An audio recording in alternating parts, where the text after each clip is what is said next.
Learners, in this program, our focus will be on the mass extinction at the KT boundary.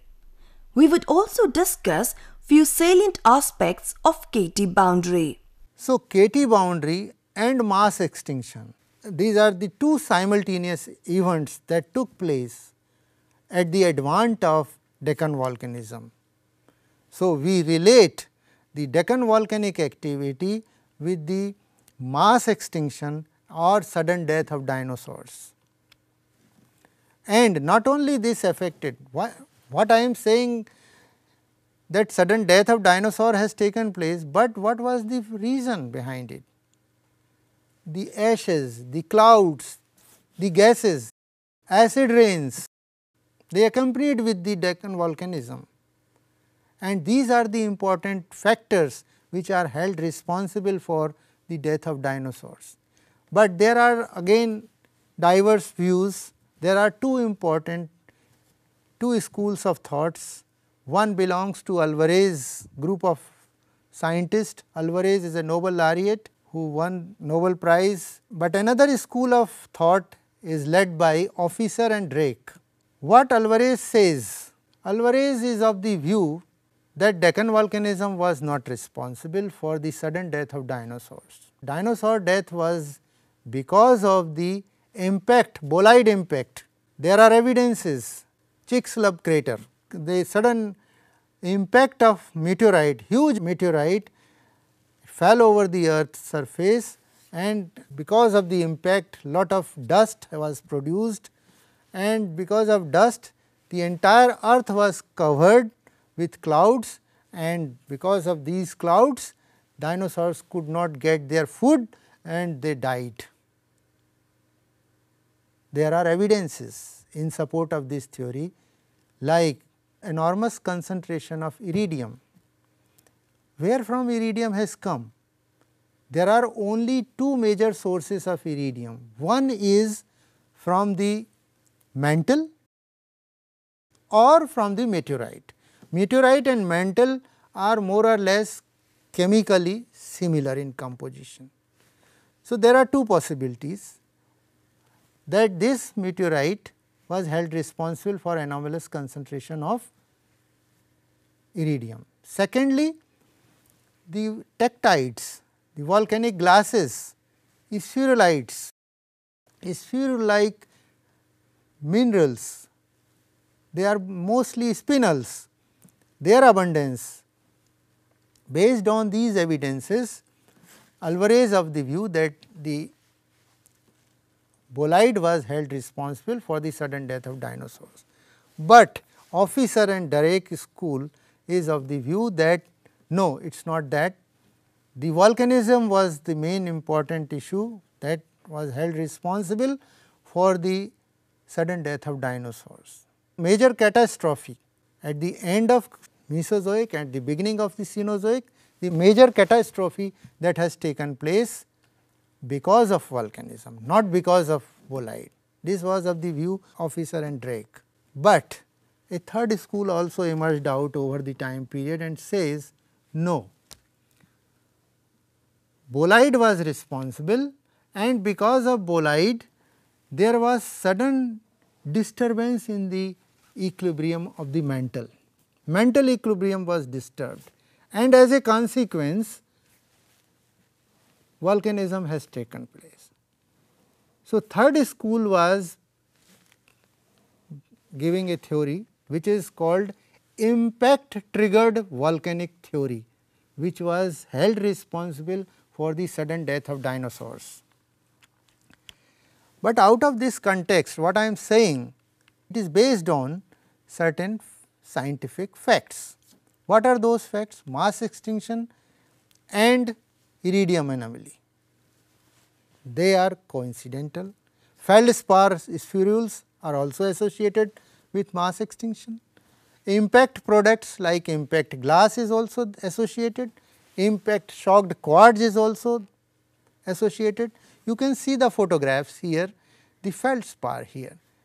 The soot, elemental soot may have been derived from the forest fire or it has been derived from the terrestrial source. So, this elemental soot, then zircon crystals. Zircon crystals, they display variety of colors which should not, and this is because of the impact. Then microtectites, tectites or glasses, they have been formed because of impact the rock have been melted and melt over the time consolidated in the form of a glass. So, these are the scientific evidences which give an idea that the impact triggered volcanism is the most significant and most convenient way to say that these are the factors responsible for the death of dinosaurs or the mass extinction.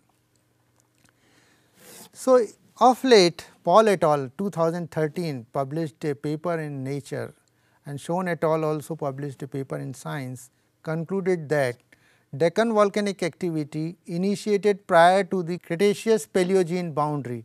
Cretaceous tertiary boundary or Cretaceous Paleogene boundary is one and the same thing. However, with the main episode of volcanic activity occurring 300 KY earlier than or at the KPG boundary itself. What are the important conclusions of the entire talk? The thick lava sequence consists of physically and chemically distinct basaltic lava flows. Petrography and field disposition discriminate these lava flows and major oxide group them into chemical types, but trace elements and elemental ratios further group them into chemical types that are separated stratigraphically.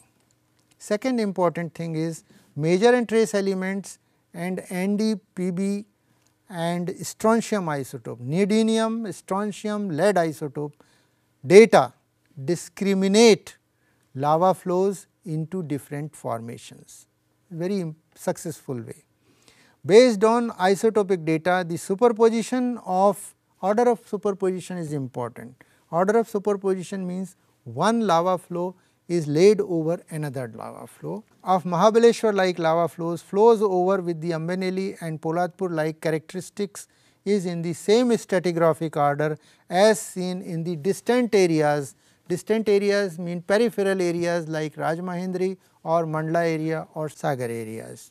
The crystallization age estimates from plagioclase of stratigraphically controlled succession indicate no statistically significant age difference from bottom to the top, that is the range of 63 to 65 million years. This is for peripheral areas, and calculate weighted mean average age of these rocks is 64.21 million years for peripheral lava flows. These post KPG boundary lava flows in peripheral areas are also equally important because peripheral areas are full of sedimentary rocks, and these sedimentary rocks they do contain lot of fossils. So, you can correlate your age data with the fossil data. So, there are two constraints which is lacking in the western part or the main central area, main hub of the volcanic activity where violent eruption has taken place.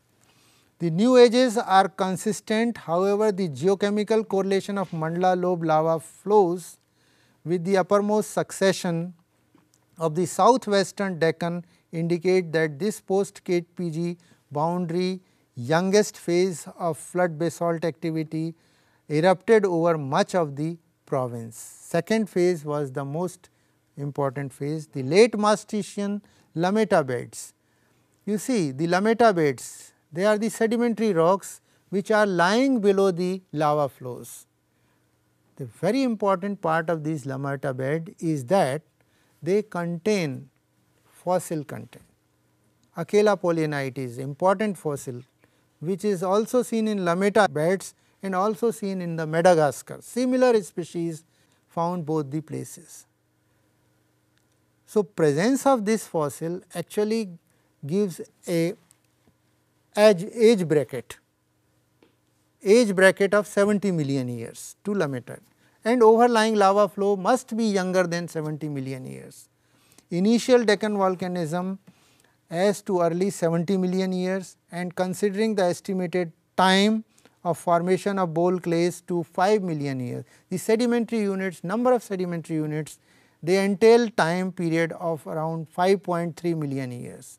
So, this way, and the youngest lava flow age is 63 million years.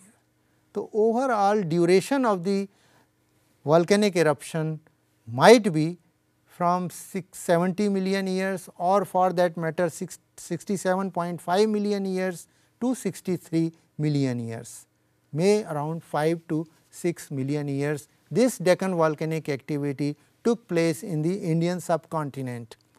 Total duration of volcanic eruption in eastern Deccan volcanic province is at least 7 million years. That activity encompasses Cretaceous Tertiary boundary.